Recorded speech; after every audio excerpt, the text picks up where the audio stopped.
Hello dear friends, आप सभी का स्वागत है एजुकेशन में क्वालिटी देने वाले इंडिया के नंबर 1 प्लेटफॉर्म फोमा एजुकेशन हब पर, जहां हम सिर्फ पढ़ाते नहीं सिखाते भी हैं। तो अपना कौन सा टॉपिक चल रहा था सर? कूलाम का नियम आपने कंप्लीट करवा दिया।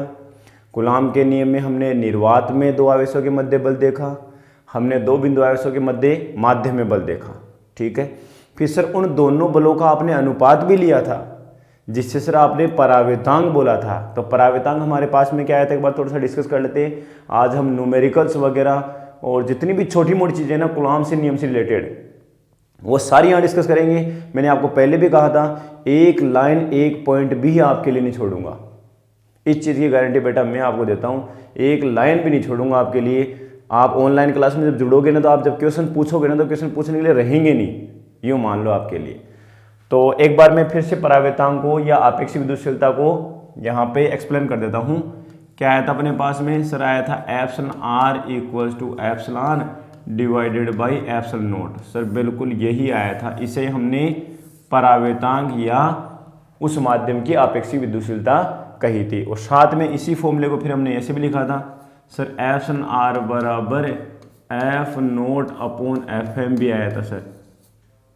आया था नहीं आया था? हाँ सर, ये फॉर्मूला भी आया था कि किन्हीं दो बिंदु आवेशों के मध्य निर्वात में कितना बल लगता है और उन्हीं दोनों बिंदु आवेशों के मध्य माध्यम में कितना बल लगता है। सर उसका अनुपात उस माध्यम का परावर्तांक कहलाता है। ठीक है ना। इस पर न्यूमेरिकल भी करने वाले थे, वीडियो कट हो गया था, तो न्यूमेरिकल आज वापस कर लेंगे। उससे पहले यहाँ पे कूलाम के नियम पर आधारित कुछ महत्वपूर्ण तथ्य देख लेते हैं हम क्या क्या है। सबसे पहला जो इंपॉर्टेंट पॉइंट है बच्चों को ध्यान रखना, जो एप्सिलॉन होता है उसकी वैल्यू सदैव एप्सिलॉन नॉट से ज़्यादा होती है। ये मैं पिछले वाली वीडियो में भी आपको एक्सप्लेन किया था कि जो निर्वात है उसका ध्रुवीकरण जितने और माध्यम हैं उनकी तुलना में सबसे कम होता है। इसका मतलब से निर्वात की जो विद्युतशीलता है वो माध्यम की विद्युतशीलता से कम होगी। ठीक है सर, ये समझ में आ गया हमें। चलो दूसरा पॉइंट सर, आपने लिखा कि एप्सिलॉन आर बराबर या के बराबर होता है एप्सिलॉन बटे एप्सिलॉन नॉट। सर इसका मतलब ये अनुपात 1 से बढ़ाएगा, क्योंकि सर आपने तो कहा है कि एप्सिलॉन का मान एप्सिलॉन नॉट से बड़ा है। तो देखिए एप्सिलॉन में एप्सिलॉन नॉट का भाग दो, 1 से बढ़ाएगा नहीं आएगा? सर बिल्कुल बढ़ाएगा। और ये अनुपात किसको प्रदर्शित कर रहा है सर? ये एप्सिलॉन आर को प्रदर्शित कर रहा है।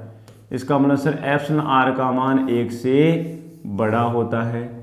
लेकिन बच्चों ध्यान रखना, लेकिन हम जब निर्वात की बात करते हैं, जब हम निर्वात की बात करते हैं तो निर्वात का जो परावर्तांक है, जो निर्वात की आपेक्षिक विद्युतशीलता है वो 1 ही होती है। सर ऐसे क्यों हो गया? निर्वात को निर्वात से तुलना कर रहे हो आप। देखो रखो यहाँ पे नीचे तो निर्वात की विद्युतशीलता आ गई। मैंने कहा था हमेशा नीचे किसकी विद्युतशीलता रखनी है? निर्वात की रखनी है, और ऊपर माध्यम की रखनी है। सर आप तो माध्यम निर्वात को ही ले रहे हो। हाँ बिल्कुल, देखो मैंने कहा निर्वात की आपेक्षिक विद्युतशीलता, मतलब मैं निर्वात को निर्वात से तुलना कर रहा हूँ बेटा। तो यहाँ पे सर एप्सिलॉन नॉट बटे एप्सिलॉन नॉट 1 आ गया। इसका मतलब निर्वात की आपेक्षिक विद्युतशीलता या परावर्तांक का मान कितना होता है? 1 होता है। तो मुझे बच्चों एक चीज़ बताओ थे कि एप्सिलॉन आर का मान किसके बराबर हो सकता है फिर? सर एप्सिलॉन आर का मान 1 से ग्रेटर भी हो सकता है और 1 के बराबर भी हो सकता है। ये एप्सिलॉन आर की क्या आ गई? रेंज आ गई, परास आ गई। अपने को ये एप्सिलॉन आर का मान याद रखना है कि सर एप्सिलॉन आर का मान मिनिमम से मिनिमम 1 हो सकता है और अधिकतम से अधिकतम कितना ही हो सकता है, वो पदार्थों पर डिपेंड करता है। सर बिल्कुल गजब हो गया। ये तो 3 पॉइंट आपने बता दिए, बहुत अच्छे समझ में आ गई। चलो तीसरे पॉइंट की हम बात कर लेते हैं। सर एप्सिलॉन आर का मान आपने एक फॉर्मूला ये भी बताया था कि F naught upon F M होता है। और सर अभी आपने कहा कि एप्सिलॉन आर का मान 1 से ग्रेटर होता है। 1 वाला किस पे आएगा? एक तो निर्वात के लिए खुद के लिए हो गया, हम तो दो माध्यमों की तुलना कर रहे हैं, निर्वात की किसी माध्यम से तुलना कर रहे हैं। बताओ एप्सिलॉन आर का मान 1 से बड़ा था नहीं था? सर बिल्कुल था। तो F naught upon F M का मान भी 1 से बड़ा आना चाहिए, बिल्कुल आना चाहिए। इसका मतलब ये क्या कहना चाह रहा है कि निर्वात में बल माध्यम की तुलना में ज़्यादा लगता है। बिल्कुल लगेगा, क्योंकि सर माध्यम का तो फिर भी ध्रुवीकरण हो जाता है, लेकिन निर्वात का कोई ध्रुवीकरण नहीं होगा। इसका मतलब सारी की सारी विद्युत बल रेखाएं इस आवेश से उस आवेश पे पहुंच जाएगी। जैसे ये आवेश ना पूरा का पूरा दूसरे आवेश से बल लगाएगा। तो बच्चों ध्यान रखना, निर्वात में दो आवेशों के मध्य लगने वाला बल किन्हीं दो बिंदु आवेशों के मध्य माध्यम में लगने वाले बल से सदैव ज्यादा होता है। तो याद ही कर लो कि निर्वात में बल माध्यम की तुलना में सर्वाधिक होता है। तो सर्वाधिक बल कहाँ लगता है? सर्वाधिक बल या सबसे अधिक बल कहाँ लगेगा? सर्वाधिक बल निर्वात में लगता है। बच्चों ध्यान रखना, किन्हीं दो बिंदु आवेशों के मध्य सर्वाधिक बल निर्वात में लगता है। याद रहेगा सबको ये? सर बिल्कुल याद रहेगा, दो बिंदु आवेशों के मध्य सर्वाधिक बल निर्वात में लगता है। चलो ठीक है, आगे पॉइंट पे चलें, नेक्स्ट स्लाइड ले लें या यहीं पे करने देंगे? सर यहाँ तो क्या, नेक्स्ट स्लाइड ले लो, बहुत बढ़िया रहेगा। चलो कितने पॉइंट हो गए अपने यहाँ पे? एक बार मैं चेक कर लेता हूँ, अपने पॉइंट हो गए 3। चौथे पॉइंट पे चलते हैं। चलो अपन देखो सर, चौथे पॉइंट में हमारे पास में एप्सिलॉन या एप्स नोट का मात्रक वह विमा, इंपॉर्टेंट क्वेश्चन है ये, इनके मात्रक और विमा ही नहीं पता होती। तो देखो बच्चों, ये के केंद्रीय आया था सर, के बराबर होता है 1/4 पाई एप्सिलॉन नोट, या सर के बराबर 1/4 पाई एप्सिलॉन भी तो आ सकता है। ये के तो है निर्वात के लिए, ये क्या है? माध्यम के लिए, बिल्कुल। और के का मात्रक के कहां से आता है? सर के इस फॉर्मूले से आता है, F बराबर के Q1 Q2 बटे R स्क्वायर। तो सर यहाँ से आपने के का मात्रक हमें बताया था, ये होता है न्यूटन। R स्क्वायर बच्चों इधर गया तो क्या हो गया? Metre square. और कुलाम इंटू कुलाम क्या हो गया? चार्ज, आवेश इंटू आवेश, सर कुलाम का स्क्वायर। सर के का मात्रक आपने ये बताया था? बिल्कुल बताया था। तो मैंने कहा था एप्सिलॉन को इधर लाओ और के को नीचे लेके जाओ। देखिए बच्चों, एप्सिलॉन नोट को इधर लाओ और के को नीचे ले जाओ, या फिर एप्सिलॉन को इधर लाओ के को नीचे लेके जाओ। एप्सिलॉन या एप्सिलॉन की विमा निकालने का तरीका तो यही है। तो मुझे एक चीज बताओ, ये मात्रक उल्टा हो रहा नहीं हो रहा? सर जैसे के नीचे जाएगा तो न्यूटन मीटर स्क्वायर बटे कुलाम स्क्वायर, तो कुलाम स्क्वायर ऊपर चला गया। तो के का, इसका एप्सिलॉन का मात्रक क्या हो गया? एप्सिलॉन या एप्स नोट का मात्रक अपने पास में क्या हो गया? सर मात्रक हो गया अपने पास में, लिख दो यहाँ पे बस, मात्रक हो गया coulomb square divided by newton metre square. ठीक है सर, विमा बताओ देखिए इसकी। अब देखो विमा सबसे इंपॉर्टेंट है। देखो सर विमा भी इंपॉर्टेंट है और बहुत सिंपल है। देखो कुलाम का मतलब क्या होता है? आवेश। और आवेश की विमा हम कैसे निकालते हैं? सर Q बराबर होता है I इंटू टी। सबको पता है ना Q बराबर क्या होता है? I into T. देखो धारा जो है वो मूल मात्रकों में आती है, मूल भौतिक राशि में आती है, और समय भी मूल भौतिक राशि में आता है। तो मात्रक तो सिंपल सा हो गया सर, इसका होता है एम्पियर और सर समय का होता है क्या? सेकेंड। तो एम्पियर की विमा हम A लिखते हैं, समय की विमा हम T लिखते हैं। तो आवेश की विमा क्या होती है बच्चों? सर AT होती है, हमें पता है। चलो तो स्क्वायर करो, देखिए sir A square T square, square है देखो वहाँ पे, कुलाम का स्क्वायर है। न्यूटन की बल की विमा सबको याद है क्या? सर बल की विमा होती है M1 L1 T की पावर -2। बिल्कुल सर यही होती है, हमने 11वीं क्लास में पढ़ी थी। F बराबर M से बल बराबर द्रव्यमान त्वरण से करके देखो आ जाएगी। ये क्या है? Metre square. तो क्या हो गया? L2। तो बताओ देखिए बच्चों विमा क्या आ गई? सर विमा सबसे पहले द्रव्यमान का नंबर लेते हैं हम, सर M की पावर -1। फिर लंबाई देखो बच्चों 2 1 3, ऊपर जाएगा तो L की पावर -3। देखो बच्चों T -2 है, T +2 है, T -2 पर जाएगा तो 4 हो जाएगा सर, बिल्कुल T4। और ऊपर A स्क्वायर है ही अपने पास में। ये V में सूत्र आ गया किसका? एप्सिलॉन या एप्सिलॉन नोट, दोनों में से किसी का भी लिख सकते हो आप, दोनों के लिए सेम रहेगा ये। क्लियर यहाँ तक? सर बिल्कुल एप्सिलॉन एप्सिलॉन का मात्रक भी बता दिया आपने, और सर यहाँ पे आपने एप्सिलॉन था एप्सिलॉन का एप्सिलॉन की विमा भी बता दी, जो कि एग्जाम में मोस्ट ऑफ टाइम पूछ लेते हैं। चलो नेक्स्ट पे चलते हैं, पॉइंट नंबर 5 पे। देखो पॉइंट नंबर जो 5 है ना, वो अपन परावर्तांक के बारे में बात कर लेते हैं। SNR का मात्रक व इसकी विमा। बताओ रे बच्चों, देख क्या आएगा।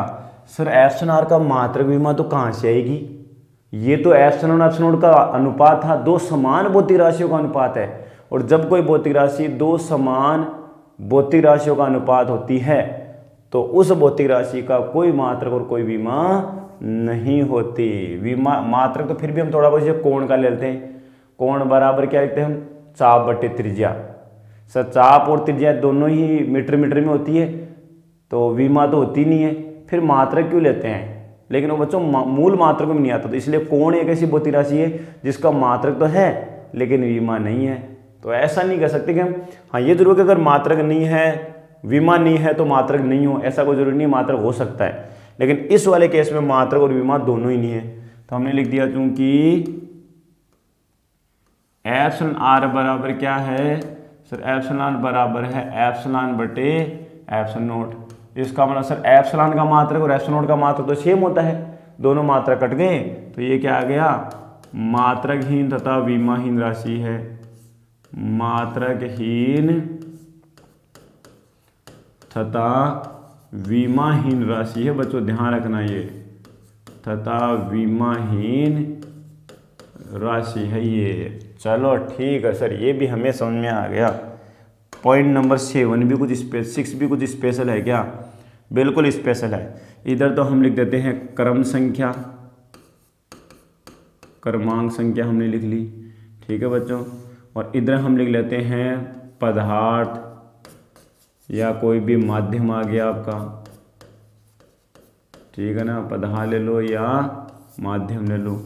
और इधर हम डाल देते हैं क्या? उनका परावैद्युतकांक।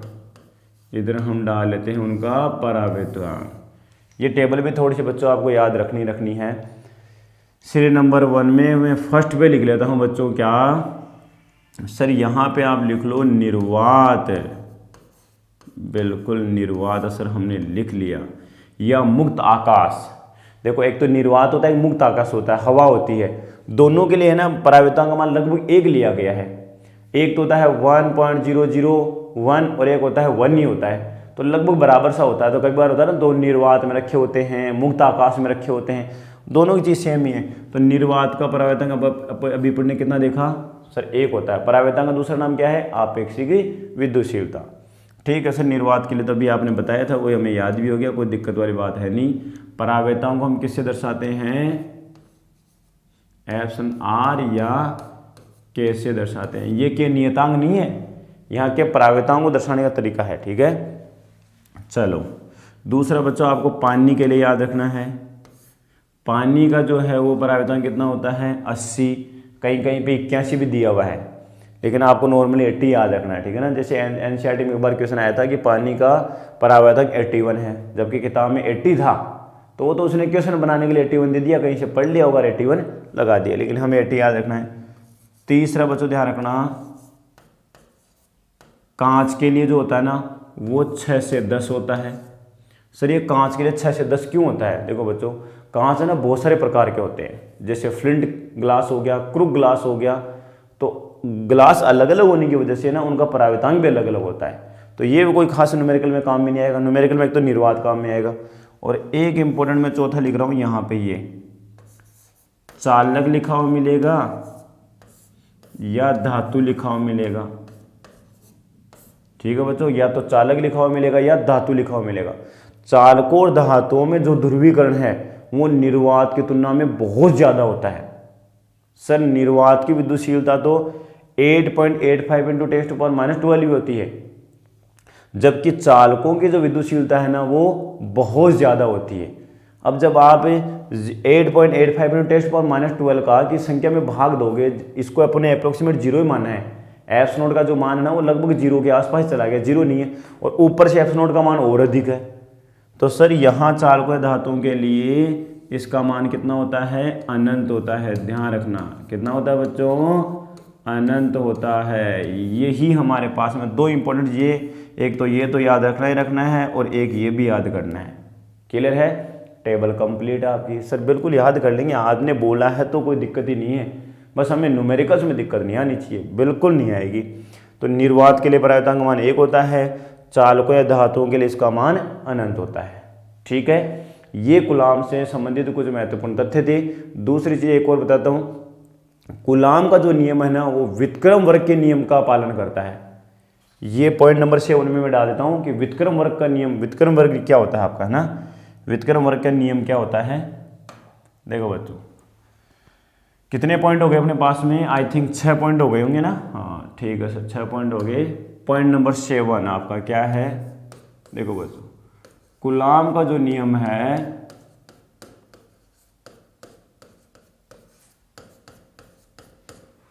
व्युत्क्रम वर्ग के नियम का पालन करता है। व्युत्क्रम वर्ग के नियम का पालन करता है। व्युत्क्रम वर्ग के नियम का पालन करता है। ठीक है सर, इसका मतलब क्या है कि किन्हीं दो आवेशों के मध्य लगने वाला बल दूरी के वर्ग के व्युत्क्रमानुपाती होता है। ये मान लो बच्चों मैंने बोल दिया कि विद्युत बल है, स्थिर वैद्युत बल, किन्हीं दो बिंदु आवेशों के मध्य लगने वाला बल स्थिर वैद्युत बल। सर कोई और भी बल है क्या जो व्युत्क्रम वर्ग के नियम का पालन करता है? बिल्कुल बच्चों है, और उसको हम बोलते हैं गुरुत्वाकर्षण बल। तो बच्चों ध्यान रखना, जो गुरुत्वाकर्षण बल है वह भी व्युत्क्रम वर्ग के नियम का पालन करता है। एफ जी वो भी समानुपाती होता है दूरी के स्क्वायर के। यहां मैंने लिख दिया क्या बच्चों, गुरुत्वाकर्षण बल, गुरुत्वाकर्षण बल। दोनों में डिफरेंस देख लो बच्चों क्या है। ये तो किस पे काम करता है, किन्हीं दो बिंदु आवेशों के मध्य लगता है, किन्हीं दो बिंदु आवेशों के मध्य काम करता है। बिल्कुल सर आपने सही बताया था, ये लिखा था हमने, आवेशों के मध्य काम करता है। और बताओ दे कि गुरुत्वाकर्षण बल कहाँ काम करता है, किन्हीं दो द्रव्यमानों के मध्य, किन्हीं दो द्रव्यमानों के मध्य काम करता है। बिल्कुल काम करता है, केवल अंतर लिखेंगे, समानता तो सीधी सीधी हो गई कि दोनों ही व्युत्क्रम वर्ग के नियम का पालन करते हैं। और कोई चीज है क्या सर? दोनों ही क्या है हमारे दीर्घ परासी है। गुरुत्वाकर्षण बल भी बहुत अच्छे खासी परास पे काम करता है। एक आवेश, एक द्रव्यमान यहाँ, एक द्रव्यमान वहाँ, सूर्य कहाँ है, पृथ्वी कहाँ है, गुरुत्वाकर्षण बल लग रहा है। इसी प्रकार दोनों बिंदु आवेशों के मध्य भी अगर हम देखें तो काफी अच्छी खासी दूरी जाती है, तो ये काम कर लेते हैं। तीसरी चीज क्या है हमारे पास में, यहां पे जो विद्युत स्थिर वैद्युत बल में है जो के है, एक सार्वत्रिक नियतांक नहीं होता, के एक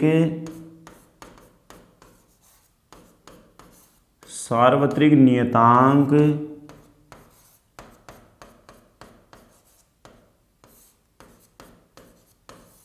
नहीं होता। जबकि बच्चों यहां जो जी है वो क्या होता है, सभी जगह इसका मान सेम होता है, एक सार्वत्रिक नियतांक होता है। बिल्कुल सर, ये भी एक अंतर है, यहाँ पे नियतांक के था और यहाँ पे नियतांक जी था। दो डिफरेंस आ गए सर। बिल्कुल, यहाँ पे जो नियतांक आता है वो जी होता है, यहाँ जो नियतांक होता है के होता है। दूसरी चीज बताओ, देखिए सर ये जो स्थिर वैद्युत बल है ये गुरुत्वाकर्षण की तुलना में क्या होता है, प्रबल होता है। तो गुरुत्वाकर्षण बल की तुलना में एफ ही का मान बच्चों ध्यान रखना है, एफ जी से क्या होता है, ग्रेटर होता है। और ये जो हमारा एफ जी है गुरुत्वाकर्षण बल है, यह सबसे दुर्बल बल है बच्चों। क्या है, सबसे दुर्बल बल। प्रकृति में टोटल 4 प्रकार के बल पाए जाते हैं, उनमें से सबसे दुर्बल बल ये गुरुत्वाकर्षण बल है। देख लो बच्चों सर, बिल्कुल ऐसी कॉन्सेप्ट वाली चीज़ें हैं, बिल्कुल सर ऐसा कोई टफ वाली बात है नहीं। और दोनों ही बल केंद्रीय बल है। ये सर केंद्रीय बल क्या होते हैं? मान लो एक वस्तु ये है और एक वस्तु ये है, आवेश ले लो चाहे द्रव्यमान ले लो, इनके मध्य जो लगने वाला बल है ना, वो इनको मिलाने वाली रेखा के उनसे लगना चाहिए इधर, या तो सर बाहर की तरफ या सर फिर अंदर की तरफ। ऐसे बलों को हम केंद्रीय बल कहते हैं। तो विद्युत बल और गुरुत्वाकर्षण बल दोनों ही क्या है? केंद्रीय बल है। समानताएं बता रहा हूं बच्चों, देखो यहाँ पे सर दोनों ही केंद्रीय बल है और सर दोनों ही दूरी के वर्ग के व्युत्क्रम नियम का पालन करते हैं। और अंतर की बात करें तो जो मैंने यहाँ लिखवा दिया अंतर कि सर हाँ ये आवेशों के मध्य काम करता है, वो द्रव्यमानों के मध्य काम करता है। और सर ये आवेशों के गुणनफल के समानुपाती होता है, सॉरी हाँ आवेशों के परिमाण के गुणनफल के समानुपाती होता है, वो द्रव्यमानों के गुणनफल के समानुपाती होता है। और सर इसमें जो के है वो एक सार्वत्रिक नियतांक नहीं होता, वहाँ पे जो जी होता है ना वो एक सार्वत्रिक नियतांक होता है। बिल्कुल सर, ये भी हमें बात समझ में आ गई। सर जो ये विद्युत बल है, स्थिर विद्युत बल है, वो गुरुत्वाकर्षण की तुलना में अधिक होता है, जबकि गुरुत्वाकर्षण बल इस प्रमाण का, इस प्रकृति का सबसे दुर्बल बल है। सबसे प्रबल बल कौन है बच्चों, बताओ देखिए, हाँ बताओ, ट्राई करो। सर सबसे प्रबल बल प्रबल नाभिकीय बल है, जो नाभिक में उपस्थित कणों के मध्य लगता है। चलो अब न्यूमेरिकल कर लेते हैं 1 2 4, फिर अगले वाली वीडियो में तो कंफर्म सारे न्यूमेरिकल्स अपने को करने हैं। गुलाम से संबंधित जितने भी न्यूमेरिकल्स बनते हैं वो सारे अगले वाली वीडियो में करेंगे। अब भी थोड़ा टाइम बच रहा है तो 1 2 न्यूमेरिकल यहाँ देख लेते, देखिए आप लोगों को कितना क्या याद हुआ। चलो मैं क्वेश्चन ले रहा हूँ बच्चों यहाँ पे। यहाँ क्वेश्चन क्या दिया हुआ है, जो पिछले वीडियो में रह गया था क्वेश्चन, उसी को हम डिस्कस कर लेते हैं। निर्वात में किन्हीं दो आवेशों के मध्य, किन्हीं दो बिंदु आवेशों के मध्य, किन्हीं दो बिंदु आवेशों के मध्य बल F है। ठीक है बच्चों, यहां तक समझ में आ गया? बिल्कुल सर, निर्वात में किन्हीं दो बिंदु आवेशों के मध्य बल F है। अब यदि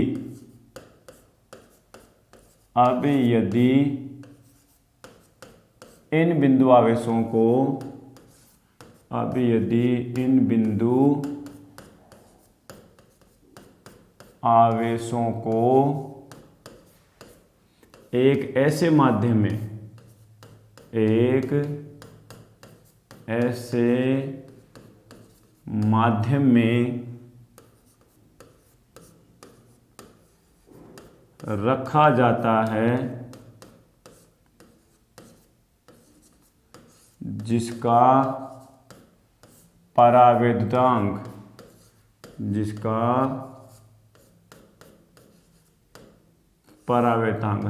3 है, तो अब बल का मान कितना होगा? तो अब आवेशों के मध्य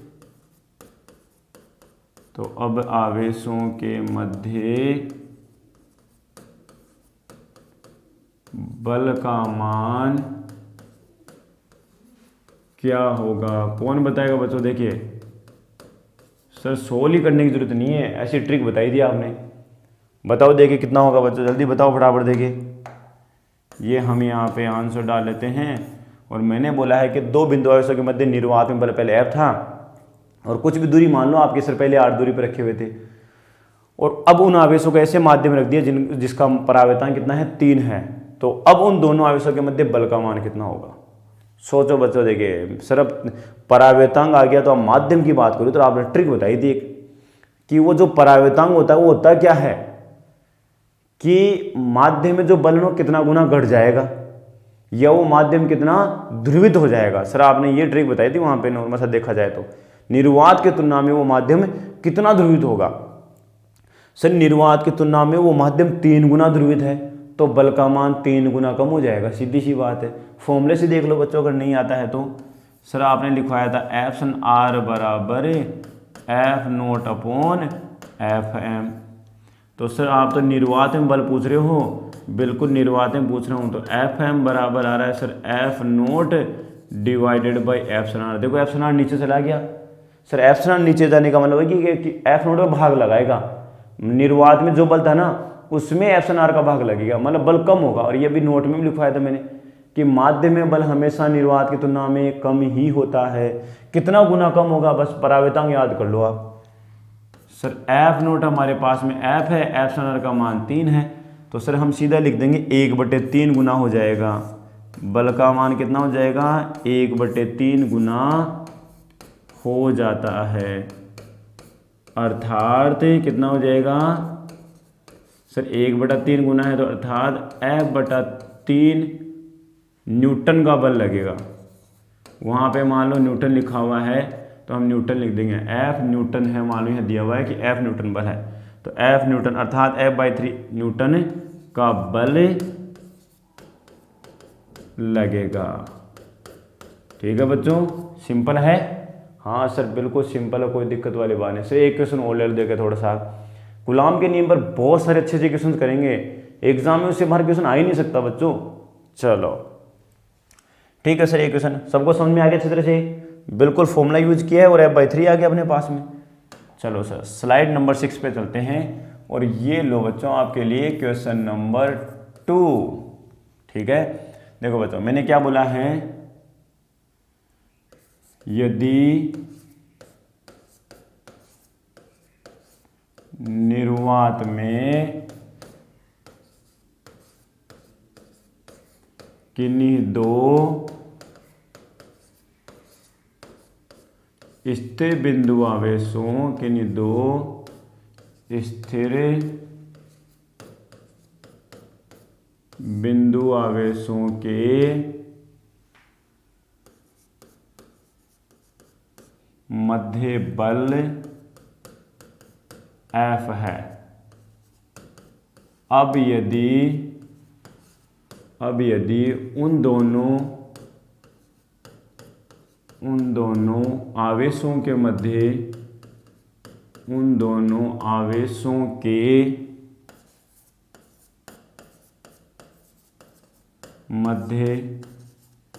एक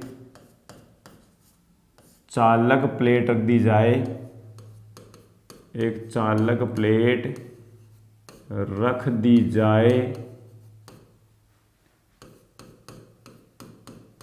तो अब बल का मान क्या होगा। वो चालक प्लेट ना पूरी तरह से रख दी आपने, कई बार ऐसा भी आता है कि अगर आंशिक रूप से रख दी जाती है तो उसके अलग कॉन्सेप्ट लगता है, वो थोड़ा एडवांस लेवल का है। मैंने से बोल दिया कि बस चालक प्लेट रख दी, वो पूरी तरह से रख दी, आपके दोनों आवेश ने बिल्कुल उस चालक प्लेट के सरफेस, उस सतह के आसपास आ गए, पूरी तरह से हमने एक चालक प्लेट रख दी। अब यदि उन दोनों आवेशों के मध्य एक चालक प्लेट रख दी जाए तो अब बल का मान कितना होगा बच्चों, बताओ। देखिए अब बल का मान कितना होगा। सर ये तो बहुत ही सिंपल और कॉन्सेप्ट वाले क्वेश्चन पूछ रहे हो आप, तो बिल्कुल बच्चों कॉन्सेप्ट ही काम में आता है। बताओ देखिए क्या करेंगे। सर फॉर्मूला लगाएंगे हम, तो आपने सिखाया था अभी, F(r) बराबर F0/FM। सर आप तो माध्यम की तुलना, माध्यम की उपस्थिति हो गई, तो FM बराबर क्या आ गया, ये आ गया। पहले तो निर्वात था अपने पास में, सॉरी पहले तो निर्वात था, अब माध्यम चालक पट्टी का रख दिया आपने बीच में, चालक पट्टी का रख दिया आपने बीच में। तो सर अब जो चालक पट्टिका है ना वो माध्यम का काम कर रही है, और चालक पट्टिका धातुओं के लिए सर आपने क्या बताया था कि परावर्तक का मान अनंत होता है। तो जब परावर्तक का मान अनंत होता है तो पहले F0 का मान निर्वात में बल F था और ये अनंत हो गया। किसी भी चीज़ में अनंत का भाग देते हैं बच्चों क्या आता है सर, 0 आता है, बल का मान 0 हो गया। उन दोनों आवेशों के मध्य कोई बल नहीं लगेगा। सर Fm बराबर क्या हो गया, 0 आ गया। ये 0 बच्चों तब आएगा जब उस चालक पट्टिका को पूरी तरह से भर दोगे आप। अगर हम आंशिक रूप से रख दें तो बल का मान घट जाएगा, बस इतना ध्यान रखना है, ठीक है ना। कई बार छोटा सा क्वेश्चन पूछ लेते हैं कि दोनों आवेशों के मध्य एक कांच की पट्टिका रख दी जाती है तो बल पे क्या प्रभाव पड़ेगा, बल पहले की तुलना में घट जाएगा। सीधी सी बात है सर, माध्यम आते ही तो हमेशा बल घटता है, ये तो क्लियर है, ये तो सर आपने पहले समझा दिया। ठीक है बच्चों, चलो तो क्वेश्चन 2 देखें। इसी तरह से अपन है ना, अभी वीडियो का टाइम हो गया, हर वीडियो आधे घंटे का ही हम शूट करते हैं, तो मैक्सिमम अब बची है आपकी 10 to 5 सेकंड बची है। तो जो नेक्स्ट जो क्वेश्चन है ना और भी अच्छे, गुलाम से रिलेटेड अभी बहुत सारे क्वेश्चन करेंगे अपन, इनसे काम नहीं चलने वाला, तो अपन नेक्स्ट वीडियो के अंदर करने वाले हैं, ठीक है। फिजिक्स को बेसिक्स से समझकर सीखने के लिए और class 11-12 IIT JEE and NEET की प्रिपरेशन करने के लिए आज ही जुड़िए फोमा एजुकेशनल हब के साथ। स्कूलिंग, कॉलेज एंड सभी कॉम्पिटिटिव एग्जाम्स के कंप्लीट कोर्स देखने के लिए आज ही प्ले स्टोर से डाउनलोड कीजिए फोमा एजुकेशनल हब का मोबाइल एप्लीकेशन।